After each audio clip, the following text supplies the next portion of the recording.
Always welcome साथियों, digital class हमेशा आपके साथ। विद्वानों, अपनी जनरल नॉलेज की सीरीज चल रही है। जो भी कंटेंट अब तक आपने पढ़ा है और आगे इस वीडियो में पढ़ने वाले हैं, सारे नोट्स पीडीएफ फॉर्मेट में डाउनलोड किए जा सकते हैं। जिस तरह से मैकेनिकल इंजीनियरिंग की सीरीज कंप्लीट है, सारे नोट्स आपको पीडीएफ फॉर्मेट में अवेलेबल हैं। इन नोट्सों का इस्तेमाल आप बेसिक से लेकर गेट लेवल एग्जामिनेशन तक कर सकते हैं।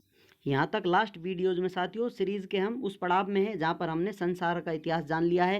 संसार में किस प्रकार से कहाँ कहाँ कौन सी सभ्यता, कौन कौन से सिविलाइजेशन पनपे हैं, उनका विकास किस प्रकार से हुआ था, इस प्रकार घूमते हुए हम आए हैं। उसके बाद देखा है कौन कौन से वंश जातियाँ रही हैं उनके जियोग्राफिकल लोकेशन के हिसाब से।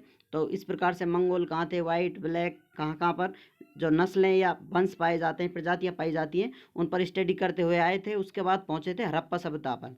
तो ये रेस हमने देख ली थी, ब्लैक, वाइट, येलो। ये रेसों को जानने के बाद जो अपनी इंडियन रेस है वो कौन सी है साथी, वो भी जान लिया था। इंडिजिनियस ड्रेविडियन रेस मानी जाती है। हड़प्पन सिविलाइजेशन किस प्रकार से, कहाँ पर खोज हुई इसकी, किस प्रकार से ये हड़प्पा सभ्यता है, इसका विकास हुआ, ये सब हम जानने वाले हैं।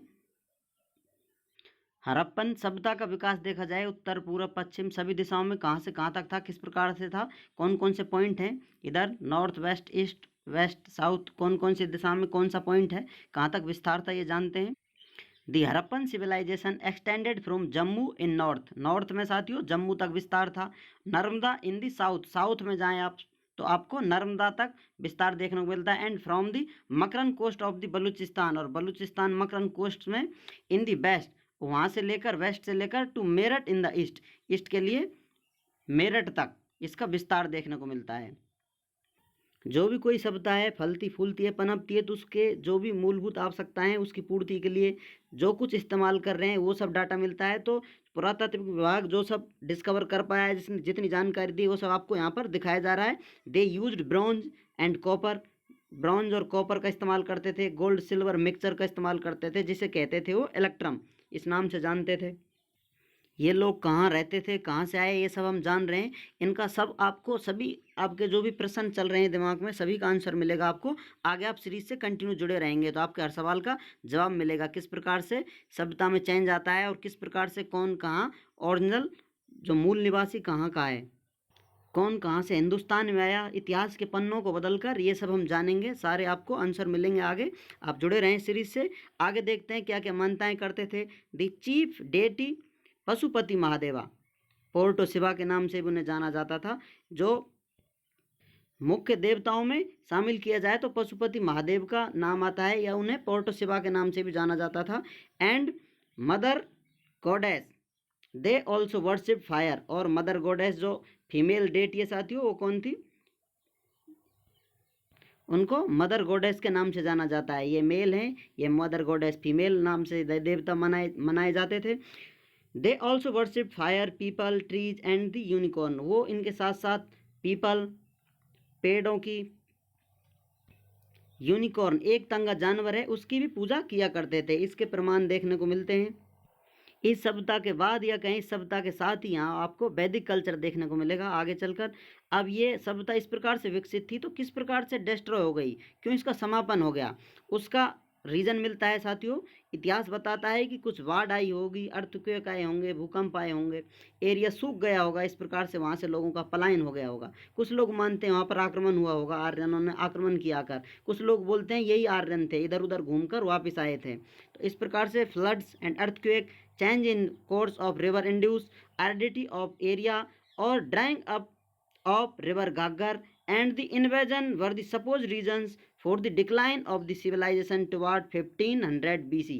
या कहें इस सभ्यता में किस प्रकार चेंज आए, आप कह सकते हैं बाढ़ आई, भूकंप आए, और नदियों का जो क्षेत्र है फ्लो उसमें चेंज आया, नदियाँ सूख गई हैं, एरिया सूख गया है। और घाघर रिवर है, ये घाघर रिवर है, इसमें भी सूखा आ गया है, या फिर इसने अपना रास्ता बदल लिया है। जैसा साथियों आपने जियोग्राफी में पढ़ा था, नदियाँ किस प्रकार से फ्लो करती हैं, किस प्रकार से कहाँ कर दूसरा रास्ता बना लेती हैं, क्या क्या वेरिएशन आते हैं, ये सब हम स्टडी कर चुके हैं जियोग्राफी में। तो इस प्रकार से कुछ परिवर्तन आए होंगे। And invasions of the suppose regions, या फिर यहाँ पर आक्रमण हुए होंगे, ये मेन कारण जाने जाते हैं। इसलिए ये सभ्यता डिक्लाइन हो गई, पतन हो गया इस सभ्यता का। और ये सभ्यता लगभग 1500 BC के करीब आई, जो आर्यन यहाँ पर रहने लगे। फिर उसके बाद या फिर जो यहाँ पर लोग रहते हैं या रहने आए थे उन्हें आर्यन के नाम से जाना गया। तो तो चलिए साथियों, अब आपको वैदिक एज की तरफ लेकर चलते हैं। 1500 BC टू 600 BC समय है। 1500 BC से 600 BC तक के बीच की बात है। वैदिक एज इस समय को जाना जाता है। Original home of the Aryans. अब ये जो लोग हैं अपने आप को आर्यंस बोलते थे, तो इनका ओरिजिनल होम कहाँ से आए हैं, कहाँ को जाने वाले हैं, तो इसके बारे में जानकारी मिलती है। अकॉर्डिंग टू पॉपुलर बिलीफ, बहुत ज़्यादा मानता है, बहुत लोगों का मानना है, इतिहासकार लिखते हैं, the Aryans are suppose to have migrated from Central Asia, कि ये बताते हैं कि ये सेंट्रल एशिया से यहाँ पर आए थे, इनटू द इंडियन सब कंटिनेंट। सेंट्रल एशिया से चलकर इंडियन सब कंटिनेंट में आकर रहने लगे इन सेवरल स्टेज। कुछ स्टेजों में आए या कुछ लहरों के साथ आए। Waves during 2000 to 1500 BC। अब ऐसा क्यों माना जाता है ज़्यादातर कि ये सेंट्रल एशिया से आए थे, तो उसका एक प्रूफ मिलता है, आपको देखने को मिलेगा। यहाँ आप देखते हैं। नेक्स्ट आप कुछ एक्स्ट्रा ऐड करना चाहें तो एक दो लाइन आपको रहती हैं बीच बीच में इंपॉर्टेंट। नेक्स्ट ये प्रूफ मिलता है जो साबित करता है भोगाज का इंस्क्रिप्शन एशिया माइनर टर्की से, विच mention 4 Vedic gods Indra, Varuna, Mitra and Nasatya, prove Central Asian theory as their homeland. Boghaz का इंस्क्रिप्शन बताती है साथियों, जो एशिया माइनर टर्की में है वो वैदिक गॉड हैं इंद्र, वरुण और मित्रा, नितास्या। इनका वर्णन सेंट्रल एशिया में जो इंस्क्रिप्शन लिखी गई है वहाँ पर लिखा हुआ है। तो आप मान लीजिए ये अपना इंडियन सब कंटिनेंट है, नीचे यहाँ पर एशिया है। अब यहाँ पर माइनर टर्की से लोग आ रहे हैं, तो अब यहाँ पर आकर सेम चीज़ें मिलती हैं, तो माना जा रहा है कि ये लोग यहाँ से आए हैं। हो सकता है पहले यहाँ लोग रहे थे, जो सभ्यता बसी हुई है हड़प्पन सभ्यता, इसके बाद यहाँ चले गए हों, डिक्लाइन हो गया हो, उसके बाद फिर से यहाँ पर आए हों। लेकिन जो वोगाज का इंस्क्रिप्शन है ये इन लोगों को कनेक्ट करती है सेंट्रल एशिया थ्योरी से। तो इस प्रकार से आप आगे इस कैलकुलेशन को या फिर इस लगाव पॉइंट को लेकर चल सकते हैं। तो अब चलते हैं साथियों वैदिक लिटरेचर की तरफ। उस समय क्या साहित्य थे, क्या कुछ पढ़ते थे, क्या पढ़ाया जाता था। द मोस्ट इम्पोर्टेंट ऑफ वैदिक लिटरेचर आर वेदास। उस समय के बात वैदिक साहित्य की चल रही है, तो उस समय का साहित्य भी वेद ही होंगे obviously. The most important of Vedic literature are Vedas. Vedas are called Apurusaya, I not created by man but God gifted, and Nitya means existing in all eternity. Important वैदिक लिटरेचर में क्या है, वेद हैं साथियों। और ये वेद क्या कहलाते हैं, अपुरुषया। ये इसलिए कहलाते हैं साथियों, अपुरुषया का मतलब होता है कि ये इंसानों के द्वारा लिखे हुए या क्रिएट किए गए नहीं हैं, लेकिन गॉड के द्वारा, भगवान के द्वारा गिफ्ट किए गए इंसान कल्याण के लिए, और हमेशा से थे। नित्या मीन्स एग्जिस्टिंग ऑल इटर्निटी, अनंत काल से थे, पहले से ही उपस्थित थे यहाँ पर। इनका कोई राइटर ऑथर आपको नामकरण देखने को नहीं मिलता, यही जानकारी मिलती है। ये वेद हैं, मानव कल्याण के लिए संसार में पहले से ही हैं और रहेंगे। वैदिक literature comprises for literary productions. इसमें से वैदिक लिटरेचर में किन से मिलकर बनता है साथियों, जो साहित्यिक प्रोडक्शन है उनमें आता है नाम नंबर 1 पर आता है संहिताज और वेदाज। वेदों को ही संहिता कहा जाता है और इन्हें श्रुति के नाम से भी जाना जाता है, क्योंकि स्टार्टिंग में इनका जो जनरेशन से जनरेशन अगली जनरेशन इन्हें ट्रांसफ़र किया जाता था, तो बोलकर या सुनाकर किया जाता था। कुछ लिखने का ऐसा प्रोग्राम नहीं था कि इनको लेखन रूप में लिया जाए। इनको एक जनरेशन से दूसरी जनरेशन में पढ़ाने के लिए सिर्फ बोलकर सुनकर इनका जनरेशन टू जनरेशन फ्लो चलता रहा, इसलिए इनको श्रुति के नाम से भी जाना जाता है। सेकंड नंबर पर आता है द ब्राह्मण्स, जो वेदों का ही एक्सप्लेनेशन है। द अरण्यकाज, जंगल में लिखे गए जो वर्ड हैं, जो नॉलेज है, उनको द अरण्यकाज के नाम से जाना गया।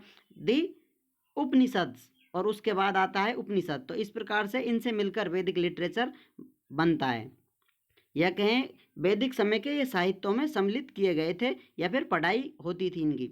There are 4 Vedas. अब वेदों की बात की जाए साथियों तो 4 वेद हैं। कौन कौन से, ऋग्वेद, सामवेद, यजुर्वेद, कॉल्ड वेदात्री। इन तीनों को वेदात्री के नाम से जाना जाता है। एंड लास्ट वन इज अर्थववेदा, इसको अर्थवेद या अर्थववेदा के नाम से जाना जाता है, जो कहा जाता है लेट एडिशन है, बाद में लिखा गया था जब यहाँ आर्यन रहने लग गए थे, ऐसा कुछ मानता है। जैसा आपको बताया था, इतिहास कोई एक व्यक्ति नहीं लिखता है, चारों तरफ दुनिया में कहीं ना कहीं किसी के बारे में कुछ ना कुछ जानकारी लोग कलेक्ट करते रहते हैं, और अभी भी करते हैं, करते रहते आए हैं, हमेशा करते ही रहेंगे। जो इंटरनेशनल ग्लोबल न्यूज़ चैनल होते हैं या अखबार होते हैं साथियों, वो भी तो यही काम करते हैं। किसी देश के बारे में, किसी भी कोने में क्या हो रहा है, गुप्त एजेंसियों के द्वारा, जासूसों के द्वारा सारी जानकारी पूरी दुनिया को बताई जाती है। तो इतिहास में कुछ चीज़ें ऐसी होती हैं, शायद ऐसा हुआ होगा, पॉपुलर बिलीफ के अनुसार कुछ चीज़ों को वैलिड मान लिया जाता है, उसको फोकस में लेते आगे स्टडी की जाती है। The Rigveda is collection of lyrics, जो ऋग्वेद है साथियों वो लिरिक्स का कलेक्शन है। And it has oldest text in the world, और ये जो लिखे हुए हैं शब्द इसके ऋग्वेदा के ओल्डेस्ट टेक्स्ट हैं संसार में, इनसे पहले कुछ लिखा हुआ नहीं पाया है अब तक मानव सभ्यता के लिए। And therefore it is known as the first testament of mankind, इसलिए इसे the first testament of mankind के नाम से जाना जाता है। पहली बार लेखन किया गया होगा इंसानों के द्वारा। उम्मीद करते हैं साथियों वीडियो में दी गई जानकारी आपको अच्छे से समझ में आई होगी। अभी भी आपका कोई कन्फ्यूजन है तो आप कमेंट कर पूछ सकते हैं। आगे इसके बारे में विस्तृत जानकारी साथियों, वैदिक लिटरेचर है, अपने आप में बहुत बड़ा रोल है, साहित्य लेखन से संबंधित बहुत कुछ कलाएं इनके पास हैं, उनको जानेंगे हम नेक्स्ट स्लाइड में, नेक्स्ट वीडियोज़ में। तब तक हंसते रहिए, मुस्कुराते रहिए, ज़िंदगी जीते रहिए, अपने आप को बेहतर बनाते रहिए, पढ़ते रहिए। जय हिंद, वंदे मातरम।